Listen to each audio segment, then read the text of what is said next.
주님의 전에 나와서 함께 예배드리고 기도의 자리에 나오신 사랑하는 성도 여러분, 진심으로 환영합니다. 오늘 이 아침에 이미 시작된 회복 언약이라는 제목으로 하나님의 말씀을 함께 나누길 원합니다. 우리가 어려운 가운데서도 믿음의 사람으로 걸어갈 수 있는 이유가 무엇입니까? 우리가 이렇게 공이라고 찾아볼 수 없는 이 삶 가운데, 이 나라 가운데, 점점 타락하고 어려워져가는 이 세상 가운데, 교회 가운데 우리가 그래도 이 아침에 나와서 주님의 이름을 붙들고 기도할 수 있는 이유가 무엇입니까? 그것은 바로 하나님의 무오하심과 하나님의 성실하심과 하나님의 신실하심과 변함없는 약속을 믿기 때문인 줄 믿습니다. 우리는 그것을 붙잡는 사람들이고 그것을 믿는 자들이기에 오늘 이 아침에도 이 빗속을 뚫고 하나님의 전으로 우리가 거리낌 없이 달려나올 수 있었습니다. 그 신실하시고 변함없으신 약속이 있기에 오늘도 우리는 믿음의 길을 걸어갈 수 있습니다. 이 확신과 신뢰가 있어야만 믿음의 사람이라고 할 수 있는 것이고, 이 믿음으로 우리는 구원에까지 이르는 놀라운 선물을 얻는 것이 바로 성도라는 사람입니다.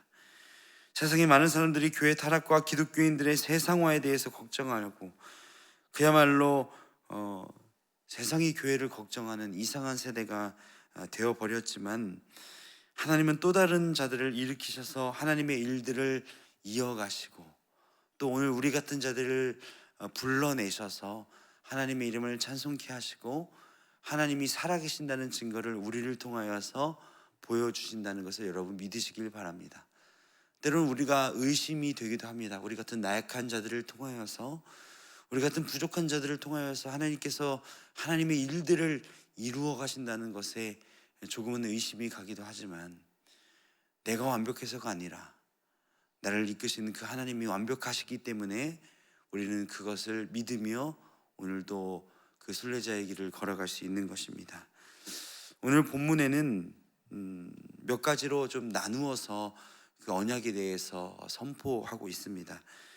특별히 그 하나님의 언약으로 무엇이 과연 회복될 것인가, 무엇이 완성될 것인가, 하나님의 언약의 말씀을 통하여서 그 약속은 어떻게 지켜질 것인가에 대해서 오늘 예레미야 33장 후반절의 말씀에 이야기하고 있습니다. 오늘 이 말씀을 몇 가지로 좀 나누어서 우리의 삶에서 어떻게 적용할 것이고, 하나님께서 아브라함과 이삭과 또 오늘 계속돼서 보여지는 다윗과 비느하스 같은 이런 약속이 과연 우리의 삶과는 어떤 관계가 있으며 어떤 영향력이 있는지 오늘 말씀을 통해서 보도록 하겠습니다. 첫 번째, 그날 그때 공의로운 가지를 통해서 의로움이 회복된다고 이야기하고 있습니다. 오늘 본문 말씀 15절과 16절의 말씀을 같이 한번 읽겠습니다. 시작. 그날 그때 내가 다윗에게서 한 공의로운 가지가 나게 하리니 그가 이 땅에 정의와 공의를 실행할 것이다. 그날에 유다가 구원을 받겠고 예루살렘이 안전히 살 것이며 이 성은 여호와는 우리의 의라는 이름을 얻으리라. 지금 이때의 상황을 다시 한번 우리가 상기시킬 필요가 있습니다. 여러분, 나라가 망해가고 있습니다. 이미 북이스라엘과 남유다의 왕들은 이집트와 바벨론으로 각각 끌려간 상태이고, 이제 곧 있으면 이 다윗의 줄기인 마지막 왕인 시드기야도 이제 바빌론에게 끌려갈 것이라고 이미 선포가 된 상태입니다. 그리고 계속해서 오늘 말씀 이후에도 이 시드기야에게 계속해서 경고하고 바벨론으로 끌려가는 것이 하나님의 법이라고 알리는 것이 누구죠? 예레미야의 사명이었습니다. 그런데 오늘 33장 후반절의 말씀을 보면 그런 와중에서도 공의라는 것이 선포될 것이라고 이야기하고 있습니다. 세상이 혼란스러운 가운데, 특별히 이렇게 어려운 가운데 의롭다라는 것은 이미 땅에 팽개쳐진 것 같은 느낌이 나는 바로 이 역사적인 이 가운데, 이 상황 가운데 하나님은 이스라엘 백성에게 공의와 의를 선포하고 계신다는 말씀입니다. 바로 예루살렘의 회복과 더 나아가 예수 그리스도를 통해서 완성된 의의 회복을 하나님은 예레미야의 입을 통하여서 선포하고 계신다는 것입니다. 이것이 얼마나 큰 약속입니까? 우리 사회 속에도 마찬가지입니다. 공의, 의로움이라고는 점점 찾아보기가 어려운 세상입니다. 뉴스만 틀면 의롭고 정의롭고 공의로운 것은 어느 것 하나 나타나지 않고 자신의 이익만을 위해서, 나의 잘됨만을 위해서 서로를 공격하고 서로를 속이고 내 자신의 의로움과 사회의 공의성은 하나도 없는 것 같은 이 시대에도 하나님은 여전히 그 의로움을 선포하고 계신다는 사실을 여러분 기억하시길 바랍니다. 이 어려운 시대에도 예레미야를 통하여서 하나님은 공의를 선포하고 계십니다. 또한 이 공의의 말씀 또한 한 가지가 나라는 이 15절의 약속은 사무엘하 7장 16절에 하나님과 이스라엘 백성 간의 약속인 다윗의 언약이 신실하게 이루어질 것을 다시 한번 선포하고 있다는 사실입니다. 지금 왕들 다 잡혀가고 있는 상태입니다. 마지막 시디기야는 이제는 두 눈이 뽑혀서 그 바빌론에게 포로로 잡혀가는 그 안타까운 마지막을 이제 맞이할 참입니다. 그 자녀들은 이제 죽임을 당할 그 상황 속에서 의로움이 선포되고 있다는 것입니다. 15절에 보면 다윗에게서 한 공의로운 가지가 나게 하리니라는 그 말씀, 이제 다윗의 왕권이 다 끊어질 것 같은 이 상황 가운데서도 하나님의 언약은 지켜진다는 것입니다. 여러분, 이와 같이 하나님의 언약은 어떤 상황에서도 이제는 더 이상 의로움이 없는 것 같은 나의 개인적 상황, 국가적 상황, 교회적 상황에서도 하나님은 그 신실하심을 반드시 지켜나가신다는 사실을 여러분 굳게 믿으시길 바랍니다. 이 확신이 있어야 우리가 기도도 드릴 수 있고 예배도 드릴 수 있는 것입니다. 이 확신이 없이 개인적인 욕망, 개인적인 욕심만 가지고 예배하는 것이 아니라 하나님의 약속은 언제가 성취될 것이고 그 예수 그리스도의 다시 오실 것이라는 그 하나님의 나라가 완성될 것이라는 믿음이 있어야 우리의 신앙이 완성되리라는 여러분 그런 믿음이 있으셔야 됩니다.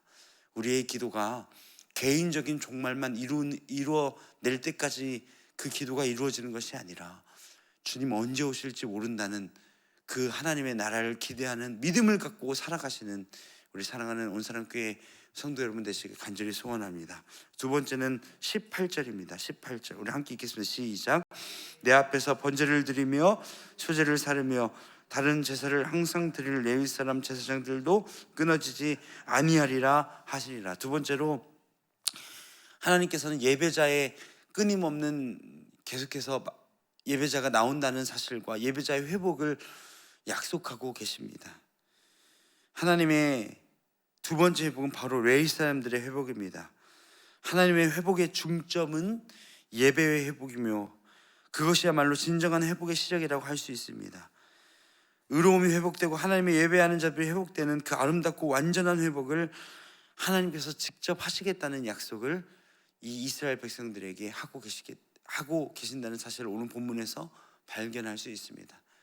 여러분, 의로움이 무너지고 다시 회복될 것이 없는 것 같이 보이는 우리의 개인적인 상황 속에서도 무엇이 회복되면, 예배가 회복되면 그 모든 것이 회복될 줄로 여러분 믿으시길 바랍니다. 내 상황이 어려울 때 내 방법적인 개인적인 경험을 통해서 그것을 해결해 나가려는 우리의 습성이 있습니다. 당황스러울 때 하나님을 찾지 아니하고 내 방법대로 어떻게 해결해 보려는 이 인간의 죄된 본성을 버리고 하나님의 예배를 회복하는 그 자리에 진정한 모든 것이 회복될 줄로 믿습니다.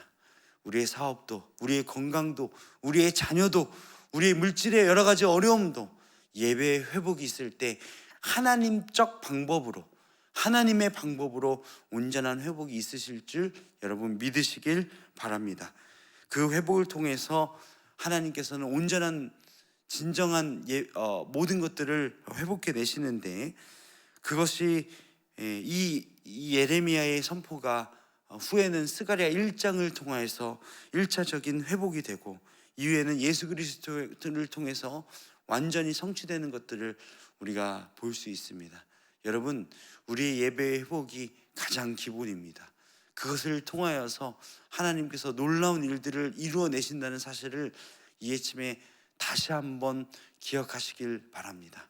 예배의 회복이 하나님께서 모든 것을 다시 원점으로 돌려놓으시는 그 시작점이라는 사실을 우리 자신이, 우리 교회가, 우리 자녀들이 다시 한번 기억하시길 간절히 소원합니다. 우리 33장 마지막으로 25절 26절 함께 읽겠습니다. 시작. 여호와께서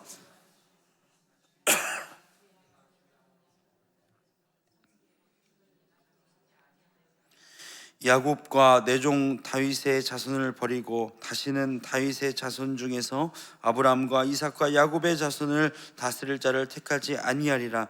내가 그 포로된 자를 돌아오게 하고 그를 불쌍히 여기리라. 여러분, 그 회복은 이미 시작되었고 하나님께서 우리에게 일반 은총과 일반 섭리로 보여주고 있다는 사실을 오늘 말씀에서 증거하고 있습니다. 오늘 25절에 보면 하나님께서는 반어법으로 우리에게 이야기하고 계십니다. 여호와께서 이와 같이 말씀하시니라. 내가 주야와 맺은 언약이 없다든지 천지의 법칙을 내가 정하지 아니하였다면, 여러분의 인생 가운데 한 번도 낮과 밤이 바뀐다든지 해가 뜨지 않는다든지 아니면 달이 뜨지 않는다든지 밤이 오지 않는다든지 그런 것들을 경험해 보신 분이 여기 있으십니까? 아마 없으실 것입니다. 특별히 이 대한민국에 사시면서 사계절이 바뀌지 않는다든지 아니면 7월 달에 이렇게 장마가 오지 않는다든지 이런 것들을 여러분의 인생에서 한 번도 경험하지 못하였다는 것입니다. 여러분, 하나님께서는 이와 같이 자연 법칙을 통해서 일반 은총을 통해서 우리에게 변함없는 그 약속을 하나님께서는 신실하게 지켜내고 있다는 사실을 우리에게 말씀하고 있다는 사실입니다. 여러분, 그 약속을 한 번도 깨지 않은 그 하나님께서 예수 그리스도를 통해서 우리를 구원하시겠다는 그 약속, 그리고 언젠가는 그 예수 그리스도가 다시 오시겠다는 그 약속도 지켜질 것이며 그 모든 성경의 원리가 성취될 것이라고 약속하신 그 하나님께서 이미 우리 안에서 일반 은총을 통해서 그 약속을 신실하고 성실하게 지켜내신다는 사실을 여러분, 우리에게 보여주고 있다는 사실입니다.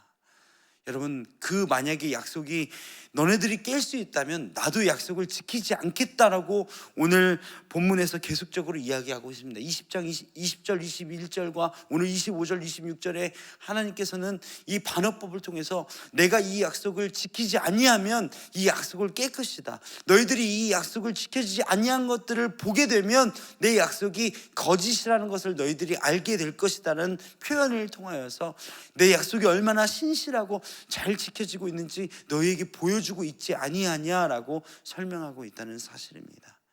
여러분, 우리가 매일 느끼는, 우리가 매일 누리고 있는 이 하나님의 일반 은총을 기억하며 살아가듯이 하나님의 약속은 변함없고 그 약속은 이루어질 것이라는 사실을 여러분 믿으시길 바랍니다.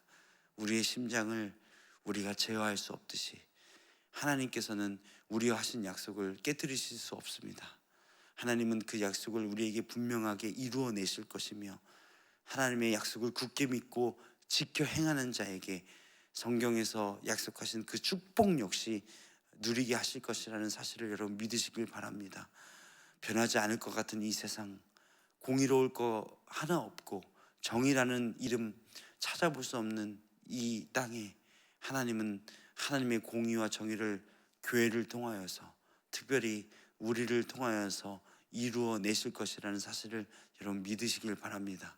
우리에게 희망이 없어 보이는 이 한국교회와 이 땅 안에서도 하나님은 다시 레위인들을 세우셔서, 즉 우리 예배하는 저와 여러분 같은 그런 하나님을 믿는 신실한 성도들을 세우셔서 하나님의 나라를 이루어 나가실 것이라는 그 사실을 굳게 믿으며 오늘도 그 역할 한 자리를 톡톡히 감당해내는 저와 여러분이 되시길 간절히 소원합니다.